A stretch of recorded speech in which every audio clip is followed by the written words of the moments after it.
a very special day for me in this kitchen because I am preparing something that growing up, this was why my mother made this curry, because we refused to eat papayas. So we're making a prawn curry today which sort of uses raw papaya as well in it. This is a great way to sort of eat it without feeling, distaste for the whole curry, because hey, we had prawns and who doesn't like prawns? So let's get started with the raw papaya and prawn curry. So to start with, I'm just going to pour some coconut oil into my pot over here. Traditionally, my mom used to not put curry leaves in the, curry, but I like curry leaves. Once they're just a little spluttered, add a little bit of onions.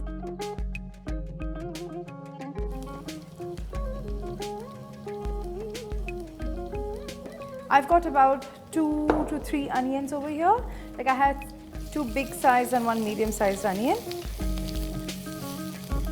I'm going to add some salt into this, just a little bit of salt to cook the onions faster. While the onions are cooking, we're quickly going to make a quick little paste, like a spice paste. So to this, I'm going to add 6 red chillies, dry red chillies, 10 to 12 peppercorns here. Then I've taken a 1-inch ginger piece and chopped it slightly. I've taken about 4 to 5 cloves of garlic, which also I've chopped as well. And then I've got about a teaspoon of cumin seeds. So now that we've added all this, just give it a nice... I'm just going to add a little water to sort of, bring it all together. Just a little bit, literally like 1 to 2 tablespoons. Yeah. It's not going to be a complete powder, so worry not, because that's not how we're wanting to have it anyways. Okay, so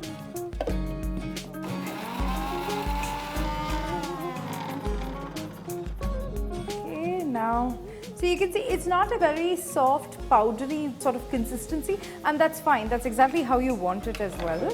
Just add this to your onions. By now, your onions also should be slightly translucent, not completely cooked. So just add that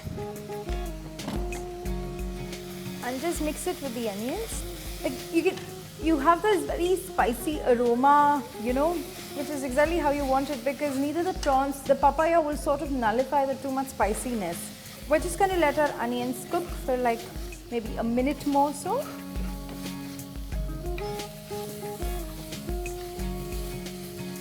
So now we're just going to add some prawns to this as well.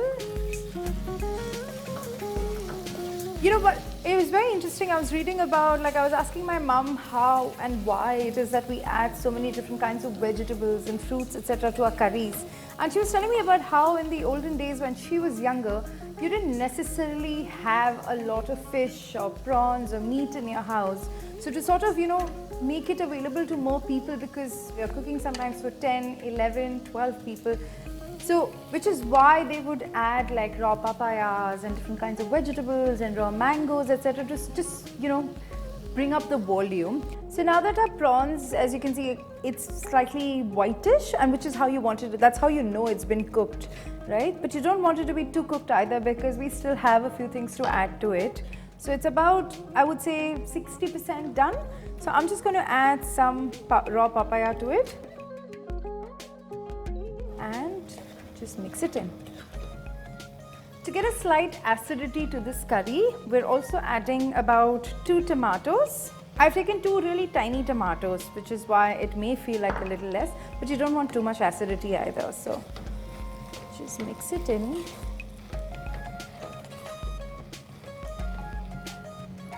So I've mixed everything together and let it sit for a good 2 minutes and sort of just fried it together. Now I'm going to add some coconut milk. I have about 200 ml of coconut milk here. So I'm going to add about approximately half of it. Yeah, this is half. Yeah, that's good enough. And just put it on a low flame, cover it up and leave it for 5 to 10 minutes. So now we're going to quickly check. So I think my prawns are cooked, and so is my raw papaya as well. But let's just check it once again. Perfect. So now you remember the leftover, we had sort of kept back some more coconut milk. I'm just going to add that so that it's a little more curry-like. Just to sort of finish off this recipe and get a little bit of tanginess, you can add about like 1.5 tablespoons of vinegar. Okay. Just mix it up. Give it maybe 30 seconds to 1 minute on the flame. Okay, this is a good time to sort of taste it as well and check if you need any more salt or spiciness or anything. It's fine. Obviously the tanginess is going to take some more time to sort of set in because we've just put the vinegar. So an hour later it'll be a little more tangy than right now, which is fine. Like at this point it's great, but it's only going to get better. My favorite way to eat this recipe is on a Sunday afternoon with some rice, with some pickle on the side and a fish fry. But you can do it any other way you like it. Literally, you could just, break off some bread, dip it into the curry and eat it, and it'll taste just as fine. You could also mix it with glassy noodles as well. But like I said, I like rice, and so, I'm going to eat it with rice. If you enjoyed this recipe, I hope you will share the video, like and subscribe to our channel as well. Thank you. Goodbye.